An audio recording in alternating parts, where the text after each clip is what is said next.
Bom, vamos falar um pouquinho sobre economia, juros e impostos? Você deve estar se perguntando assim, Renato, estou precisando ouvir mesmo, porque as coisas andam tão caras para a gente fazer uma compra no mercado. Foi-se o tempo que a gente fazia uma compra grande com R$ 200. Hoje em dia não dá mais não. Mas eu vou estar recebendo aqui na nossa sala um especialista, que ele vai estar conversando conosco a respeito de tudo isso, que é o nosso contador Anderson de Souza.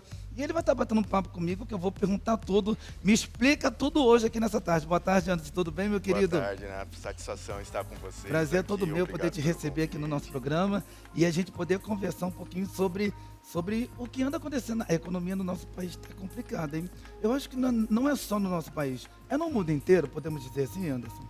A economia, sim, é no mundo inteiro, mas no Brasil ela impacta diretamente classes, principalmente aquela classe menos favorecida, a população mais carente. Então, eles estão sendo duramente impactados diante desse cenário aí de juros altos, preços altos, enfim, como você disse, comprar no supermercado tá difícil, hein? Gente, cara, eu fico de cara com isso. Eu acredito que todos que estão nos assistindo também devem ficar. Foi-se o tempo que a gente podia levar R$ 100 no mercado e trazer bastante coisa. Hoje, um iogurte aquele de um litro e meio, você gasta quase R$ 25. É 1 quilo de carne, você está gastando 40, né? O leite nem se fala. E assim, aí eu te pergunto, Anderson, eu quero fazer várias perguntas Fique à e eu vontade. quero pedir que você nos ajude. Todos os políticos, entre aspas, né, não vamos generalizar todos, mas vários políticos sempre fazem a mesma promessa, que vai abaixar os juros, vai tirar imposto daqui, vai tirar dali. Mas por que essas palavras elas não se concretizam? A gente fica só nas promessas. Então, quando se fala da parte de impostos, Aham. você ainda tocou bem, são 30 anos discutindo isso. Sim. São 30 anos que falam, vamos abaixar, até está correndo no Congresso uma pauta aí para uma redução. Só que para a população geral, eu quero saber como é que fica lá na outra ponta. Você estava falando que está caro comprar. Eu sou da época que a gente fazia churrasco, cada um dá dezão e a gente Verdade. consegue. Hoje em dia não dá para dar Não dá- dezão, não. O churrasco vai ficar meio deficitário lá e não vai dar para comprar tudo. Aham. Mas realmente os preços estão caros, os tributos estão caros e quando fala de tributos, redução, é uma discussão extremamente complicada porque ela impacta vários setores. Então você tem impostos que impactam para o lado social, tem impostos que impactam o trabalhador, então o nosso telespectador que está trabalhando, ele tem lá todo o mês dele, lá no contra-cheque dele, tem lá o desconto dos tributos, dos impostos, então impacta muita gente. Então é uma discussão muito abrangente e aí você tem os fatores políticos que, eu defendo esse lado, eu defendo aquele lado, e você tem essas discussões que acabam não evoluindo e por isso que está há 30 anos se discutindo uma reforma tributária no país, né? E isso impacta vários aspectos, né? Então você tem impostos mais caros, Sim. desde lá do campo, podemos dizer assim, lá na colheita. E aí o que acontece no Brasil? Isso vem gerando uma tributação em cascata. Então, tributa lá, depois quem compra tributa de novo, depois quem compra tributa de novo e quem paga no final?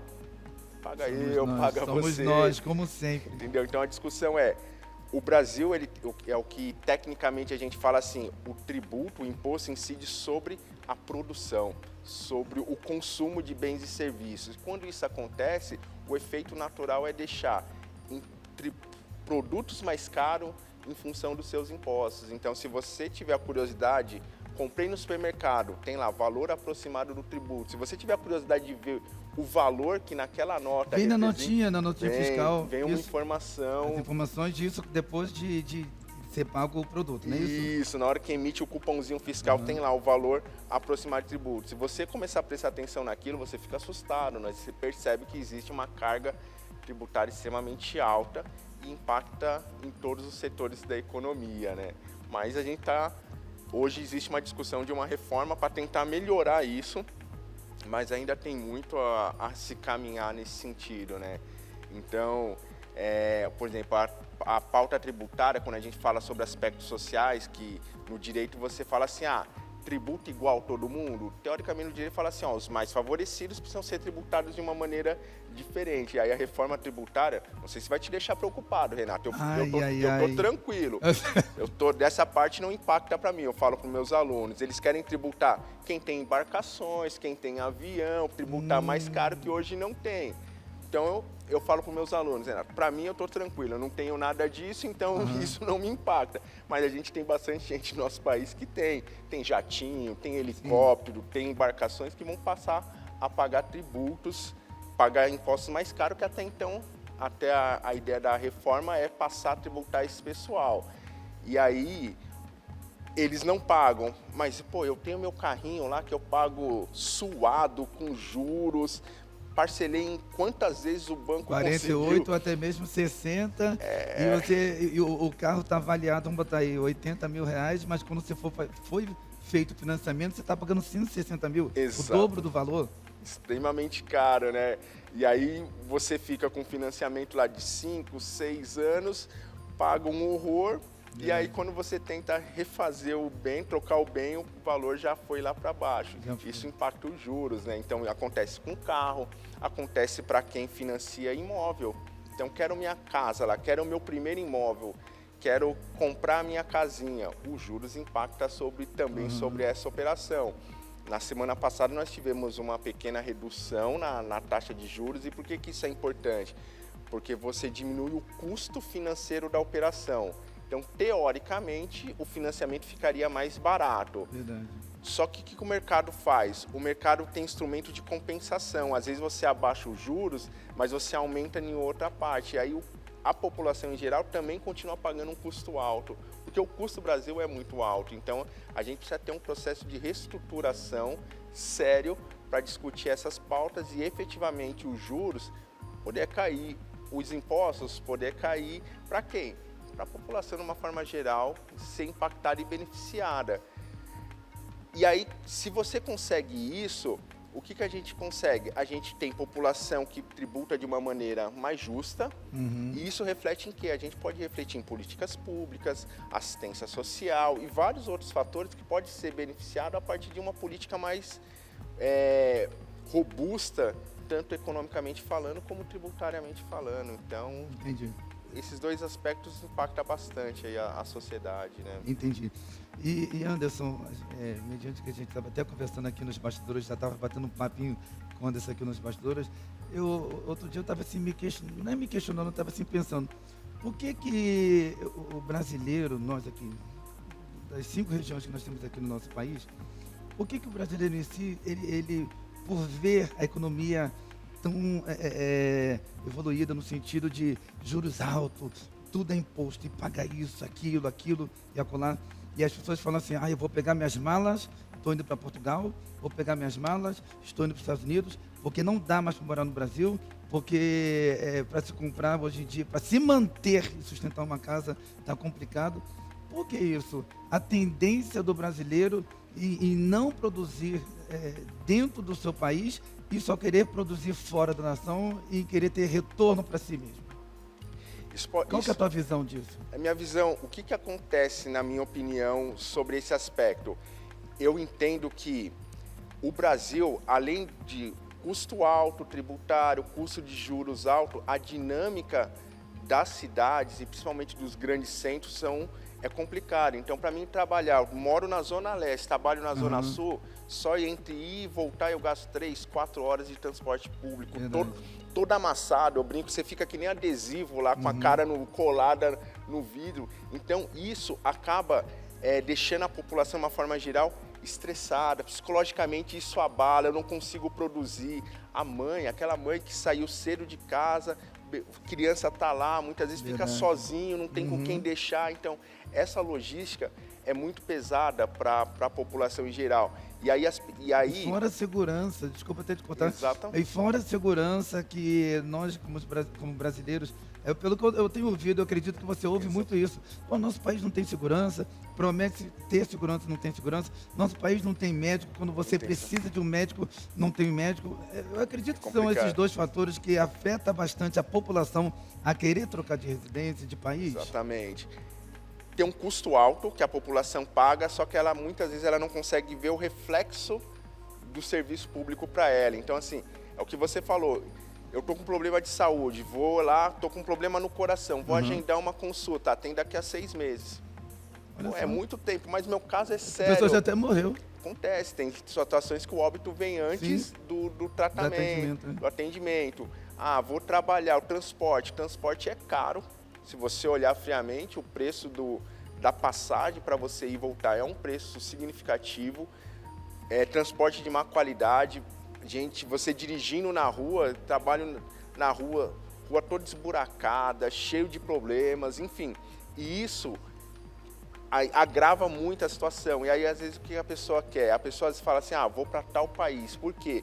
Porque eu tenho um retorno público, eu tenho um serviço público numa qualidade melhor e eu fico mais tranquilo, não é tão puxado, tanto do aspecto financeiro quanto do aspecto psicológico de aguentar tudo isso. Então, tem muita gente que acaba embarcando nessa de, vou morar em algum país onde eu consiga encontrar saúde, um pouquinho de educação e uma cultura diferente para os meus. Tem gente que leva a família inteira tentando trazer uma cultura diferente para uma nova vida, um novo recomeço, porque o que eu tenho visto, eu acredito que você também, como contador, você deve receber inúmeros clientes, né, falando a respeito disso. Anderson, o que você acha? Me mudo, vou começar a vender todos os imóveis da minha casa, vou começar a vender minhas propriedades e começar uma nova vida, uma nova nação. Até mesmo as pessoas pela qual eu converso, posso botar em 60%, Anderson, sem brincadeira mesmo. Eles fizeram isso e estão tendo um novo recomeço. É uma boa, não é uma boa? Porque eu acredito que quem está nos assistindo agora está se perguntando. Aí eu queria fazer até mesmo essa pergunta para o Anderson. Devo fazer isso, vender tudo, começar tudo de novo em uma outra nação? O que eu sempre falo quando me perguntam nesse sentido, inclusive alunos meus, eu sempre falo, você vai para fazer o quê? Você vai com encaminhamento profissional, onde, eu sou contador, vou tentar uma carreira de contador num outro país, legal. Ou você vai pegar as coisas e vai embora, vai fazer algum serviço que talvez, que a gente sabe, por exemplo, você pega Estados Unidos, a gente tem bastante brasileiro que faz alguns trabalhos fora da sua área, enfim, nós temos todos esses aspectos. Então, o que eu sempre peço para avaliar? Eu falo, avalie, você vai como? Eu vou fora da minha área, legal, você vai fora da sua área. Você está sujeito a participar e estar lá nessas condições e onde você vai ter que construir. Se a pessoa entender que sim, é sempre importante avaliar a cultura, avaliar o local para onde você está indo, porque às vezes você pode ir e não se adaptar com aquela região. A gente vive num país tropical. Não ir pela empolgação, porque o A foi, porque o B foi. Exatamente. É mais ou menos isso, Anderson? Exatamente. Não faça nada. Eu tenho um ditado, um lema comigo. Não tome decisão precipitada antes de consultar primeiro a Deus e uma pessoa que seja especialista no assunto em poder te orientar, né, nesses fatores, né, Anderson? Exato. Por exemplo, eu sou um cara que eu gosto muito de lugar quente, praia, essa é a minha praia. Se eu tiver que ir para um lugar frio, não vai dar certo, porque eu não vou me adaptar, é uma região que não me agrada. Então, você precisa pensar, às vezes, nesses fatores que faz toda a diferença. Tudo. E se você vai com a família, também ver de que maneira que esses fatores impactam a dinâmica da família. Porque é uma coisa a gente tá sozinho a gente se vira. Aí você tá com filho, como que fica, como que é a educação, você começa a pensar tudo isso e aí sim toma essa decisão sempre, como você disse, guiado por Deus, que é extremamente fundamental, né? Então, às vezes a gente não sabe o que fazer, porque as pessoas ficam naquele desespero, nada dá certo, já entrou novo presidente, não muda, só ficam nas promessas, dizendo que vai fazer, que vai acontecer, que vai mudar, e já estamos terminando, faltam 4 meses para terminar o ano, e nada fluiu, aconteceu até agora. Calma, descansa. Eu acredito, Anderson, que nós ainda somos frutos de muitas heranças dos nossos pais e a gente mesmo, com o potencial e a capacidade que nós temos, a gente consiga sim fazer um Brasil melhor. Só dependa de quem? De mim e de você que está nos assistindo, de todos nós. Agora, sobre o assunto que a gente está falando aqui, que é sobre economia, juros e impostos, o que tem de novo na reforma tributária? Eu gostaria que você falasse aí, tem alguma mudança? Tem alguma coisa nova que já se aproximando aí até o final do ano? Dê uma chance aí, uma esperança para a gente, Anderson. Vamos lá, reforma tributária. O governo atual ele soltou o que a gente chama de parte 1. O que é a parte 1? A parte 1 é a unificação de 5 tributos, então 5 tipos de impostos diferentes, juntando num único. A princípio, o que você pensa? Ah, eu tenho 5, agora tenho 1. Num primeiro momento pode ser interessante, só que o governo ainda não soltou as alíquotas para saber, porque não adianta eu ter 5 e, por exemplo, 30%, a carga tributária hoje está em 33% aproximadamente, então 33% do que você ganha é de imposto que você repassa. Então imagine, eu pego 5 e junto num só. Num primeiro momento parece interessante, mas não adianta nada o Desculpa 30%. que você falou 33%. 33% do que você ganha. Nossa, mas é dinheiro demais, Anderson. Existe estudo que se fala que você vai trabalhar janeiro, vai trabalhar fevereiro, vai trabalhar março, vai trabalhar um pedaço de abril, para você começar a ganhar para você, porque o resto ficou tudo na arrecadação tributária no seu bolso. Nossa, é muito Então, dinheiro, é muito Anderson. dinheiro. Então, a reforma tributária ela está tentando enxugar a quantidade, porque é muito tipo, é muito complexo, tentar transformar em um só. Só que essa transformação não pode aumentar o percentual, porque não adianta nada. Esses 5 representar, faz de conta, 15%, e agora quando juntou e virou 20%, não houve redução. Então, o governo ainda não soltou esses detalhes. O que se sabe vai ter um tributo chamado IBS, que é Imposto sobre Bens e Serviços, que vai consolidar esses 5, e um outro imposto chamado IVA, que é um valor agregado. E aí o que a gente está esperando soltar as resoluções que vão apresentar isso? Se efetivamente nós vamos ter redução na carga. O que se sabe de momento, o setor de serviços, tudo indica que vai ficar mais caro. Então o custo do serviço fica mais caro. A gente pega uma cidade que nem a nossa, que a gente tem bastante serviço, a tendência é que o serviço passe a ser onerado sobre o aspecto tributário de uma maneira mais agressiva. Produção, eles pretendem dar uma redução na carga tributária lá no campo.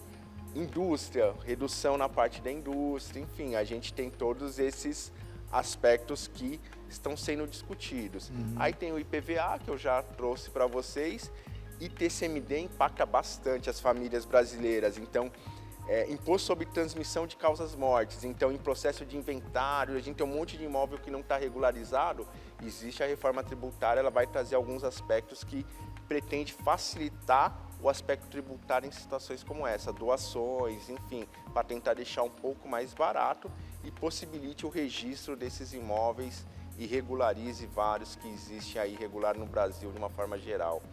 Então, os pontos principais dessa primeira parte um único tributo para essa parte de bens e serviços e algumas áreas sofrendo algum beneficiamento tributário, principalmente o setor industrial e campo. É Entendi. Isso que a gente tem. Entendi. Você me deixou um pouco preocupado com esses 33% de imposto. 33% de imposto. Por isso que outro dia foi dada uma notícia uma reportagem nos jornais dizendo que tem um reality show que acontece direto aí na Rede Record Televisão, que é a Fazenda, que eles entrega para quem ganhar 1,5 milhão. Mas só que a manchete é dada com 1,5 milhão para o vencedor. Mas só que vem o imposto em cima do valor, que é retirado, exatamente esse valor que você falou, 33%. Então, o ganhador, ele sai dali com quase 900 mil reais. A minha pergunta é o seguinte, a gente fechar aqui com chave de ouro. Dá pra gente ainda sonhar em querer ser rico ou não, Anderson? Porque é tanto imposto que a gente paga isso, paga aquilo, retira daqui, retira dali. E aí, vamos continuar com essa esperança de poder crescer na vida ou não? Vamos crescer na vida, continua com a esperança, mas a gente vai ter que trabalhar a questão do planejamento estratégico, planejamento financeiro, tudo pautado na estratégia para que você consiga aumentar a sua margem de ganho. Agora, ficar rico por ficar rico, sem o planejamento, a tendência sobe e desce, né? essa Fica gangorra, oscilando, fica né? oscilando. Mas planejamento é o caminho. Planejamento doméstico, planejamento empresarial, entendeu? Desde tudo, os menores detalhes, que nem quando a gente fala de ir no supermercado, eu sempre brinco, não vai no supermercado com fome. Porque quando a gente vai no supermercado com Você fome, a sai gente com- leva é. o que não precisa. Nossa, isso acontece impacta. comigo direto. Eu muitas das vezes vou pro mercado para comprar coisas bem objetivas. Vamos botar aí uns 6 produtos, acabo com o carrinho cheio. Toda vez é isso. Aí você, poxa, mas vai ficar faltando isso, faltando aquilo. E a gente acaba pegando e consumindo uma comprinha que é daí, vamos botar aí, R$60, foi ver no final, já deu 250, 300. Já vai com a listinha, aí vai ticando, vai ticando. A listinha ajuda bastante aí dentro desse planejamento e se programar, hein? O planejamento é fundamental. Então, para a gente finalizar, você deixa esse recado para todos que estão nos assistindo a respeito de planejamento. Para o que você for fazer planejamentos futuros, seja ele a casa própria, a sua viagem em família, o seu carro, fala um pouquinho para a gente. O planejamento ele é fundamental. Então, assim, você quer viajar, a viagem dos sonhos, quero ir para tal lugar. Pretende em quanto tempo? Pretendo ir em 5 anos. Quanto custa hoje? Custa X. Isso impacta no meu orçamento de que forma? E você literalmente colocar essas linhas. Por que a gente acaba se complicando? Porque normalmente a gente guarda no nosso orçamento aquilo que impacta pesado. Então a parcela da casa, é a parcela do carro, que são valores altos. E a gente acaba esquecendo os miúdos, né? Podemos dizer assim. E esses miúdos, se você juntar de pouquinho em pouquinho, ele impacta o orçamento, entendeu? Então, se você pega lá, gastei R$100 a mais numa semana numa compra que eu fiz de algo que eu poderia postergar. Se você fizer isso em 4 semanas, a gente está falando de R$400. Em 10 meses vira 4.000. Verdade. Entendeu? Sim. Então, a gente precisa fazer essa conta. Então, planejamento é fundamental. Planeje tudo, planeje a viagem, o seu gasto. Às vezes você tem, eu tenho uma participação num projeto social. Legal, põe no orçamento. Quanto que custa você custear e contribuir para essa parte social? Ótimo. E aí você consegue gerenciar os seus números, você tem uma visão mais clara. E como é que a gente faz isso? Ou a gente utiliza os recursos tecnológicos, hoje em dia você tem aplicativos que conseguem fazer isso, ou a gente faz a tradicional caderneta, né? Então você vai lá e anota tudo. Então o importante é registrar. Se você registrar, você vai dar certo. Registrar e procurar o contador dos contadores. Não é o contador de sonhos, mas é o contador que vai te orientar e vai te ajudar. Então eu quero pedir, Anderson, que você deixe seus contatos, suas redes sociais. Você atende aonde aqui em São Paulo? Eu tenho na região da Lapa, tem um escritório lá na região da Lapa, que a gente atua com planejamento estratégico, assessoria contábil, para o micro, pequeno, médio empreendedor, que para ele se desenvolver. Então a gente fica na região da Lapa, mas atendemos todo o Brasil. Então a tecnologia hoje possibilita isso. Para vocês me acharem no Instagram, você vai procurar Anderson, primeiro, né? @Anderson GUU. Essa é o meu Instagram. Ou você pode ligar no telefone 23669672 que a gente atenderá você com o prazer. DDD 11. Fechou.